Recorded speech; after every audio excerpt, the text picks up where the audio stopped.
নুরা পাগলা নামক একজনের মাজার ভেঙে কবর থেকে লাশ উঠিয়ে একেবারে মেইন রোডের উপর পুড়িয়ে দিয়েছে বিক্ষুব্ধ জনতা। এইটা নিয়ে সারা বাংলাদেশের তোলপাড়। আমি সোশ্যাল মিডিয়াতে দেখলাম কবর মাজার ভেঙে একেবারে চুরমার করে লাশকে পুড়িয়ে দেওয়া হয়েছে।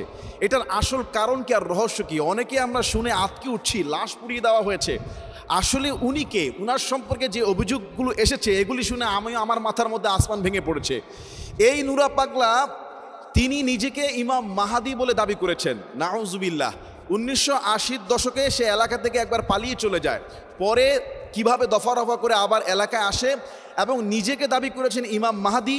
কালেমার মধ্যে এনেছেন পরিবর্তন, লা ইলাহা ইল্লাল্লাহ মাহাদি রাসূলুল্লাহ আস্তাগফিরুল্লাহ। সে এভাবে শুধু তাই করে নাই, কোরআনকে বলেছে বুঝপাতা। কোরআন নাকি একটা মূল্যহীন গ্রন্থ এবং তার ভক্তদেরকে 6 তাকবীরে জানাজা দিত, তারও জানাজা হয়েছে 6 তাকবীরে। এইভাবে ইসলামের নামে শিরিক, বেদাত, মাজার, বিভিন্ন রকমের ব্যবসা করে কত মানুষের ইমানকে ধ্বংস করেছে এই নুরা পাগলা, আল্লাহ ভালো জানেন। তার এলাকার মানুষের মুখের অভিযোগ এগুলি তার দেখা। ওই এলাকার মানুষ ইমান আকিদা রক্ষা কমিটি থেকে শুরু করে বিভিন্ন মানুষ তার প্রতি নাখোশ ছিল। এমনকি সর্বশেষ যেটা করলো, সে জীবিত থাকা অবস্থায় কাবার আদলে প্রায় 12 ফুট একটা মাজার তৈরি করে, ঘর তৈরি করে সম্পূর্ণ কাবা ঘরের রং দিয়ে। গত আগস্ট মাসে সে যখন ইন্তেকাল করে তাকে মাটির নিচে মুসলিম রীতি অনুযায়ী দাফন না করে ওই 12 ফুট উঁচু কাবার আদলে তৈরি যে ঘর, সেখানে উপরে সিমেন্ট দিয়ে কয়েক ফুট মাটি থেকে কয়েক ফুট উঁচুতে বিশেষ কায়দায় তাকে কবর দেওয়া হয়।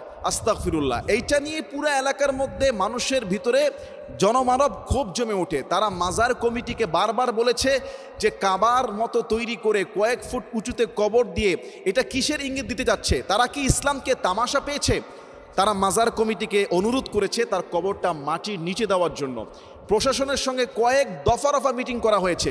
প্রশাসনের যেন টনকেই নড়ছে না যে কত বড় একটা অন্যায় কাজ এই নুরা পাগলার গোষ্ঠী করে ফেলেছে।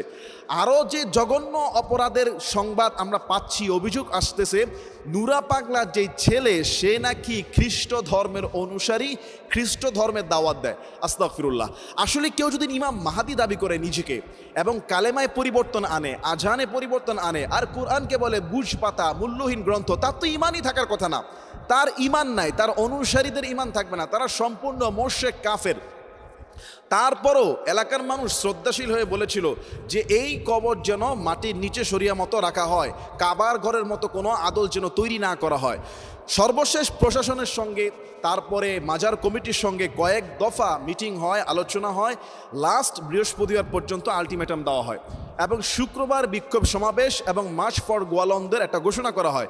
কিন্তু ইমান আকিদা রক্ষা কমিটি জানিয়েছে তার মধ্যে কিছু বিক্ষুব্ধ জনতা গিয়ে এই মাজার ভেঙে লাশ উঠিয়ে একেবারেই ঢাকা খুলনা যে মহাসড়ক, পদ্মার পাড়ে পুরা মহাসড়কে পুড়িয়ে দিয়েছে। আমি এইটার সঙ্গে একমত না যে লাশ উঠিয়ে পুড়িয়ে ফেলা। একটা লাশ, ইয়াহুদির লাশ হলো, তাকে সম্মান করতেন মুহাম্মদ সাল্লাল্লাহু আলাইহি ওয়াসাল্লাম। একটা ইয়াহুদির লাশ যাচ্ছিল, রাসূল দাঁড়িয়ে গেলেন, বলা হচ্ছে যে হুজুর এ তো একটা ইয়াহুদির লাশ। রাসূল বললেন লাশ হলো একজন তো আল্লাহর বান্দা, তার জীবনের শেষ সময় তিনি লাশকে সম্মান করেছেন।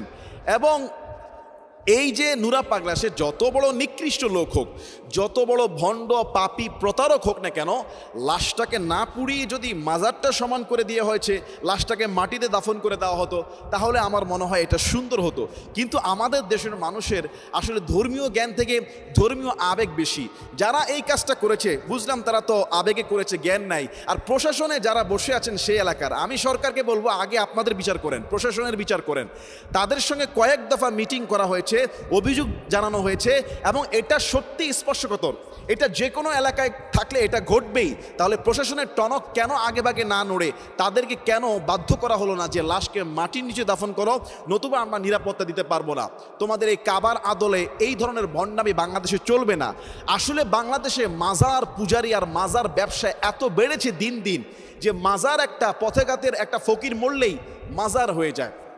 রাস্তার কেউ মরলে মাজার হয়ে যায়, কারণ মাজারের ব্যবসা খুব জমজমাট। এবং নুরা পাগলা সে জীবদ্দশায় নাকি মানুষের সেজদা নিত। বাংলাদেশে এরকম অসংখ্য মাজার আছে যেখানে সেজদা নেওয়া হয়, যেখানে নাচ গান করা হয়, অনৈতিক কাজ হয়, আল্লাহর কোরআনের সঙ্গে রাসূলের হাদিসের সঙ্গে সরাসরি শিরক করা হয়, ইসলাম বিরোধী কর্মকাণ্ড করা হয়। প্রশাসন যদি এগুলির ব্যবস্থা টাইম মতো নিত তাহলে জনগণ আইন হাতে তুলে নিত না। যদিও প্রশাসন নেয় না, এটা প্রশাসনের ব্যর্থতা, তাদেরকে আগে জবাবদিহির আওতায় আনা, তারপর যারা এই লাশটি পুড়িয়েছে তাদেরকেও জবাবদিহিতার আওতায় আনা, যে কেন একটা লাশকে পোড়ানো হলো। সে যতই নিকৃষ্ট হোক, লাশ তো পোড়ানো যাবে না। আর সে যে নিকৃষ্ট কাজ করেছে তাই সে যে মৃত্যু পর্যন্ত হেনস্থার শিকার হয় না, এটাও তার সৌভাগ্য। ওই এলাকার প্রত্যেকটা এলাকার এরকম ইমান আকিদা রক্ষা কমিটি থাকা দরকার, যারা এরকম নিজেকে ইমাম মাহাদি দাবি করে, রসুলুল্লাহ জামাতা দাবি করে, আজানের শব্দে পরিবর্তন করে, কোরআনকে বলে হুয়া নাউজুবিল্লাহ মিন যালিক। এটা আমাদের জন্য দুঃখজনক। আমরা আলেমরাও ব্যর্থতা, আমাদের দাওয়াতি কাজের মধ্যে রয়েছে ঘাটতি। আমাদের উচিত প্রত্যেকটা মাজারে গিয়ে, প্রত্যেকটা ভুল পথে পথভ্রষ্ট যারা রয়েছে তাদের কাছে গিয়ে শান্তভাবে দাওয়াত দেওয়া। মুসা আলাইহিস সালাতু ওয়াস সালাম ইযহাব ইলা ফিরআউনা তাগা, আল্লাহ বলছে যে তুমি মুসাকে বলেছিল যে তুমি সীমালঙ্ঘনকারী ফেরাউনের কাছে যাও, তার সঙ্গে নরম নরম ভাষায় কথা বলো। ফেরাউনের মতো জঘন্য ব্যক্তির সাথেও আল্লাহ নরম ভাষায় সুন্দরভাবে দাওয়াত দেওয়ার কথা বলা হয়েছিল। এজন্য আমাদের দাওয়াতি কাজকে বৃদ্ধি করতে হবে।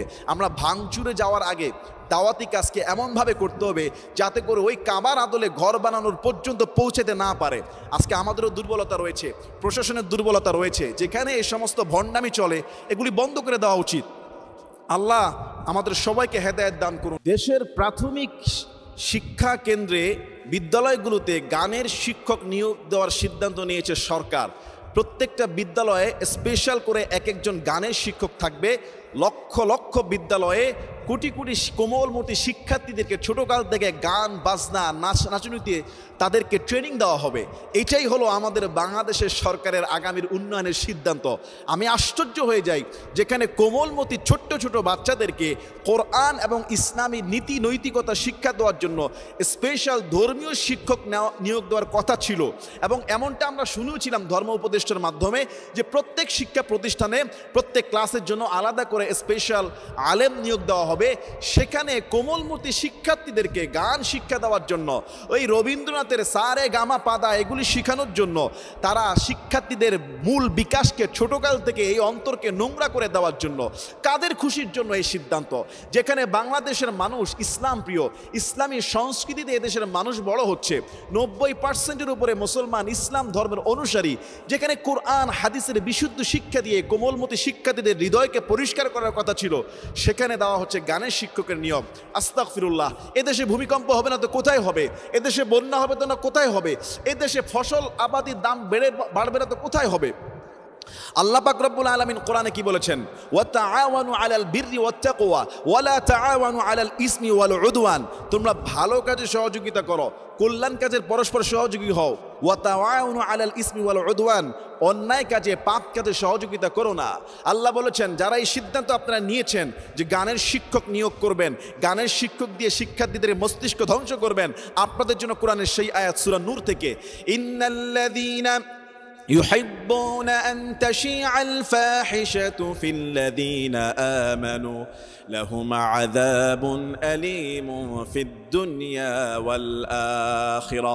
নিশ্চয়ই যারা ভালোবাসে দুনিয়ার মধ্যে মোমেনদের মধ্যে ফাহিশা ছড়িয়ে দেওয়ার জন্য, ইউহিব্বুনা আন তাশিআল ফাহিশাতু ফিল্লাযীনা আমানু, ঈমানদারদের মধ্যে যারা ফাহিশা কাজ ছড়িয়ে দেওয়ার জন্য পছন্দ করে, লাহুম আযাবুন আলীমুন ফিদ দুনিয়া ওয়াল আখিরাহ, তাদের জন্য রয়েছে দুনিয়াতে শাস্তি, তাদের জন্য রয়েছে আখিরাতে শাস্তি, তাদের জন্য লানত। যারা দুনিয়াতে মানুষকে খারাপ কাজে দাবিত করবে, অশ্লীল বেহায়া কাজের মধ্যে তাদেরকে ট্রেনিং দেবে, আল্লাহর লানত তাদের উপর বর্ষিত হবে। ইতিমধ্যে বাংলাদেশের প্রত্যেকটা আলেম ওলামা, প্রত্যেকটা ধর্মীয় নেতারা প্রতিবাদ জানিয়েছে এই সিদ্ধান্ত যেন বাস্তবায়ন না করা হয়। এই সিদ্ধান্ত যদি সরকার বাস্তবায়ন করে তবে আমি বলবো সরকারকে কঠিন জবাবদিহি করতে হবে। কেন আমাদের দেশের ট্যাক্সের টাকা দিয়ে, আমাদের পয়সা দিয়ে, আমাদের নীতি নৈতিকতার বিরুদ্ধে সিদ্ধান্ত নেওয়ার অধিকার তাদেরকে কে দেওয়া হয়েছে? যে মুসলমানদের স্কুলে গানের শিক্ষক কোরআনের শিক্ষার বদলতে। এটা আমি তীব্র প্রতিবাদ আর নিন্দা জানাই। এই সিদ্ধান্ত থেকে ফিরে আসার জন্য অবিলম্বে আমি প্রশাসনকে আহ্বান জানাই। আল্লাহ আমাদের সবাইকে বুঝার এবং আমল করার তৌফিক দান করুন।